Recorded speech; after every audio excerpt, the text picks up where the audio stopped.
lewat metode pengajaran ada penyandang tunarungu mempunyai kepercayaan tinggi dalam diri mereka sendiri. Metode pengajarannya jadi gini, setiap di setiap pembelajaran itu ketika ibu menerangkan satu materi otomatis semuanya harus ke depan. Misalnya ibu lagi nulis gambar apa, tulisannya apel. Nanti ini apa, coba ke depan satu-satu. Ini apa? Tulisannya kita hapus, tulis. Dia ingatnya apa? Karena kita udah kasih tahu tulisan, jadi apa? Jadi semua terus ganti-ganti pemimpin doa. Terus kalau misalnya ada tugas, dipanggil salah satu untuk membagikan tugas. Jadi semuanya dikasih kepercayaan memimpin.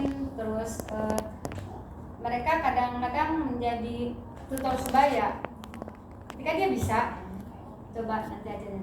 Yang satu menghitungnya sama, bantu 1, 2, 3, 4, bantu. Jadi ada tutor sebaya juga. Kenapa? Membuat saya itu bisa. Meskipun yang satunya lagi tidak bisa, tetap mereka harus bisa maju. Yang apa yang saya semampunya mereka ini ya tetap kita gali. PD-nya ada Harus ada yang lain tuh ya. Sampai kenalan sama artis-artis. Ada dikejar itu. Oke, lanjut ya Bu. Bagaimana mengatasi kurangnya pemahaman seorang anak tunarungu terhadap bahasa lisan dan tulisan? Karena mereka kan mengalami hambatan secara pendengaran ya. Tadi apanya nih yang ditanya yang tunarungu terhadap bahasa dan lisan dan tulisan. Nah di sini menggunakan kamus ibu, semuanya apapun itu ibu tetap berisyarat. Tadi itu kan ya yang pernah dibahas, karena mereka tidak mendapatkan asupan bahasa, jadi guru tetap harus menggunakan bahasa isyarat. Nama kamu siapa? Mereka tidak tahu yang pertama. Nama, tulis nama kamu siapa, maksudnya rumah di mana, semua harus ini apa namanya, meja harus sudah tahu. Terus nyapa, pensil, kamu harus membaca. Jadi semuanya itu untuk guru tunarungu itu selalu memakai isyarat dulu. Nanti setelah anak-anaknya sudah berjalan, sudah paham sedikit demi sedikit, kita tinggal bilang aja mana buku, mana kemarin PR. Semuanya lihatnya ke ibu di kelas tunarungu itu, ibu selalu mengingatkan ke sini karena ini orang yang penting untuk anak-anak. Jadi tidak ada guru tunarungu yang nggak ada. Kamu ambil buku cepat. Nah jadi ujaran itu terus tidak ya buku cepat tidak. Tapi ketika ini kamu ambil buku, jadi mereka kelihatan. Terus kita penanganan ibu semuanya harus meraba bahwa kamu itu bisa bicara. Bola, nanti ini dia meraba, berarti harus bersuara. Bola, nanti ngikutin. Jadi harus selalu. Lanjut ya Bu. Sejauh mana guru memiliki peran atau mendukung anak tunagrita untuk mengembangkan minat dan bakatnya? Untuk tunagrita ya. Iya. Kalau dalam minat dan bakat anak tunagrita sih paling mereka Dilihat lagi kemampuan dilihat sih. kemampuan, kayak ada Di asesmen dulu. Jadi yang kemarin lomba itu sih buat yang cek ajar ya. aja nama baca. Ada di sini juga yang cek. Memang di sini untuk peminatan minat dan bakat itu memang melalui asesmen juga. Dilihat dulu. Gurunya tuh kan minatnya gurunya anak ini Bisa nggak? kemana Bisa. jadi gurunya yang melihat Bakatnya kemana ya? Ada yang takut kotor, ada yang sama sukanya yang kasar-kasar, ya itu dilihat. Ini berarti langsung dilihat ya. keseharian keseharian itu sampai juara dia lain ya. Ada juara ini merangkai bunga yang tunagrahita, juara nasional. Lanjut lagi ya Bagaimana faktor-faktor yang mendukung ataupun menghambat anak tunagrita untuk mengembangkan udah ya ini bakatnya. Lanjut lagi. Pernahkah siswa tunadaksa mengalami kesulitan dalam mengikuti pembelajaran langsung? Kalau anak tunadaksa memang sebenarnya mereka secara ini normal, mata normal, bicara juga normal ya. Tapi mereka hanya cuma hambatan di gerak. Nah, di sini maaf punten, ada yang tangannya dan apa.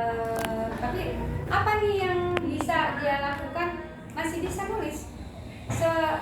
Yang dicari oleh kita kemampuan yang anak bisa lakukan apa? Misalnya pincir dia tulis berapa, tapi masih bisa dia, masih bisa menulis. Kalau memang kaki yang bisa nulis ya kaki yang digunakan. Jadi nggak iya ya, kasihan nggak bisa. Di sini ada yang Siti ya, yang Siti dia kan kecil juga, tapi dia karena dapat apa dia hanya bergerak seperti itu. Tahu ya, tunjukkan mana bola. Nanti dideketin, nanti dia ngambil. Oh ini bola, dia tahu. Itu kemampuannya hanya menunjukkan itu satu kemampuan. Ambil bolanya ya dengan dia kekuatan yang dia miliki ya dipegang bolanya seperti itu. Hanya bisa menunjukkan. Jadi praktekin dan ya karena tiap hari dia.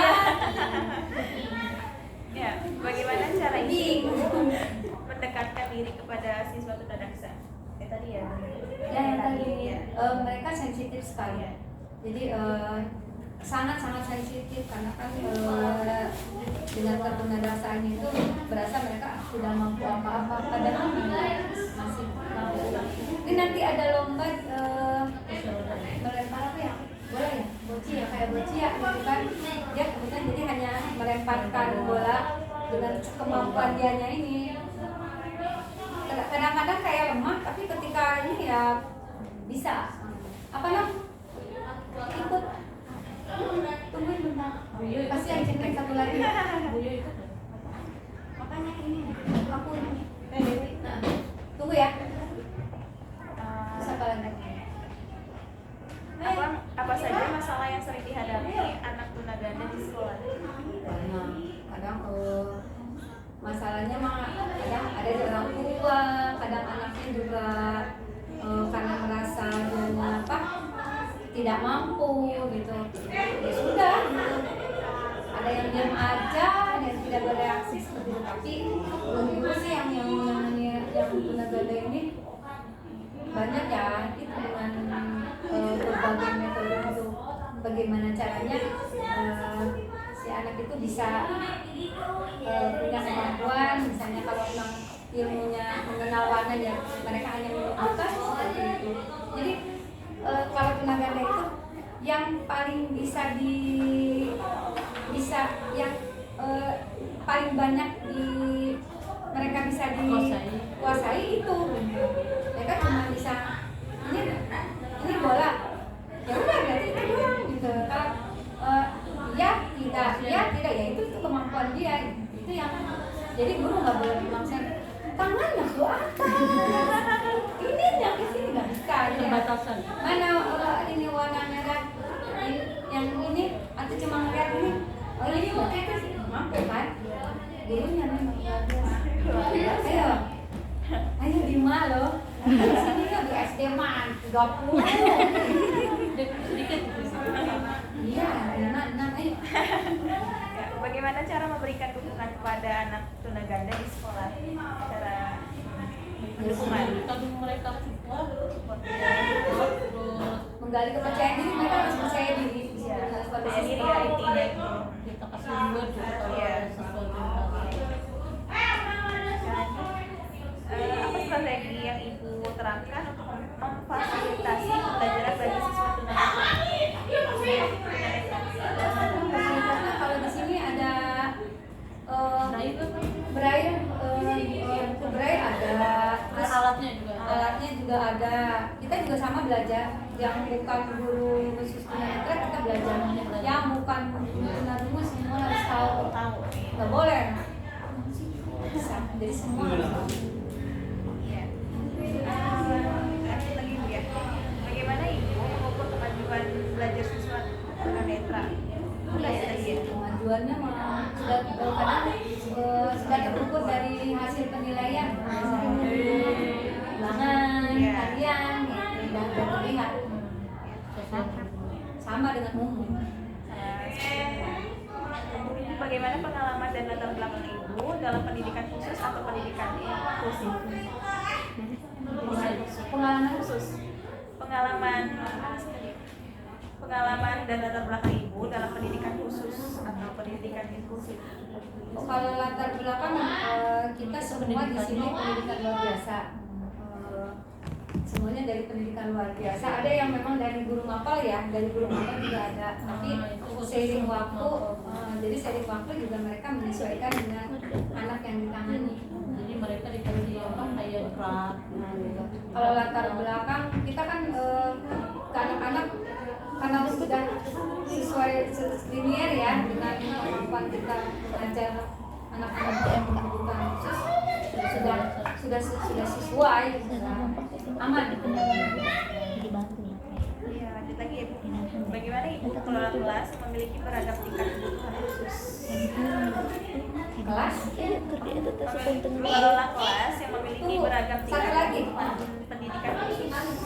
Kelas ya. Iya. Bisa dikasih tahu bisa. Individual. Nah itu kayak tadi Jadi disesuaikan sama dengan yang kemampuannya. klasikal. Disesuaikan dengan kemampuannya. Mereka misalkan kemampuannya ada di kelas 4, tapi di kayak saya kan ada kelas 4, 5, 6. Tapi mereka itu kemampuannya hampir sama. Jadi dimasukkan ke klasikal.